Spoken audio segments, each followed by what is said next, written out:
ये सतीश भाई एगो ऐसा तड़कता भड़कता कड़कता न्यूज मिल जाती तब मजा आ जाए।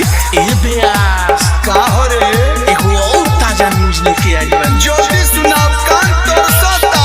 एतिजा बताई कि चला ना लोकेशन मैप लागल बा टर्न राइट चल बीरू राजा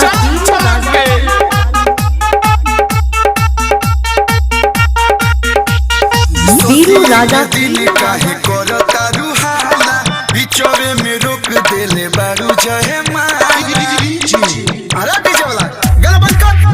अरे सदी के दिन काहे करता रुहाला बिचौरे में रोक देले बारू जय माला। गांव समाज जुटल राज आज खोली।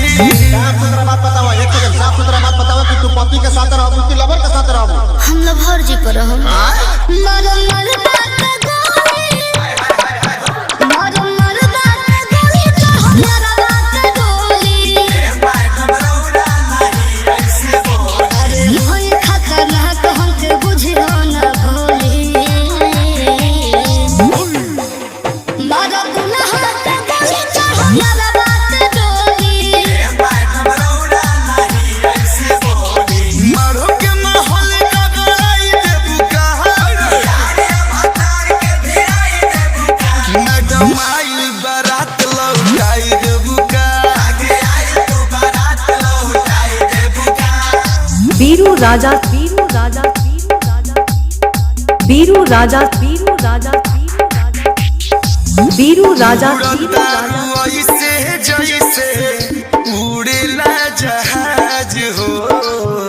और चाहे बाहर के लड़ाई बात आज हो लाइसेंस रखल बनका। अरे दिहल बा बुलेट नगो 10 लाख नोट हो। अपना लहर जी के भी कैसे चोट हो शादी खातिर बाप तोर बेचले बा कोडी। तोरा के कोनो डरावता धमकावता बताओ के करा साथे रहबे। हम लहर जी पर ना मनब मारो मर बात गोली मारो मर बात गोली तो हमारा बात गोली जीवन भर यार हम सब बोझा ढोली खिया देले बा कुछु। मारो गुनाह का गोली तो हमारा बात गोली बीरू राजा बीरू राजा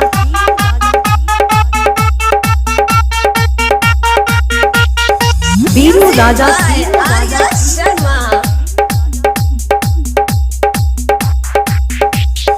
बीरू राजा दुआ हबिया कब के कह नसील हो। सोना जैसन सोनावा के तू रब कैसे दिल हो हमरो के रोआ के छोड़बे का। पता गोली लव हरिया लव नहीं खाए के दीही। छोड़ब जे पगल तोहर आज पीही बोलो अखिलेश जी करावे मन डोली। आजकल लोग मीडिया को बदनाम कर दिया है लेकिन हम कहतनी तू के करा साथे रहबू।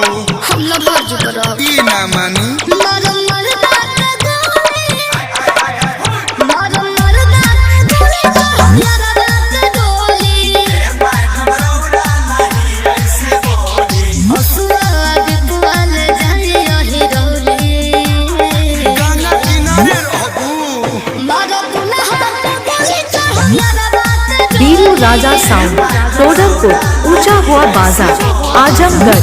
Mobile number 73 48 19 39 56।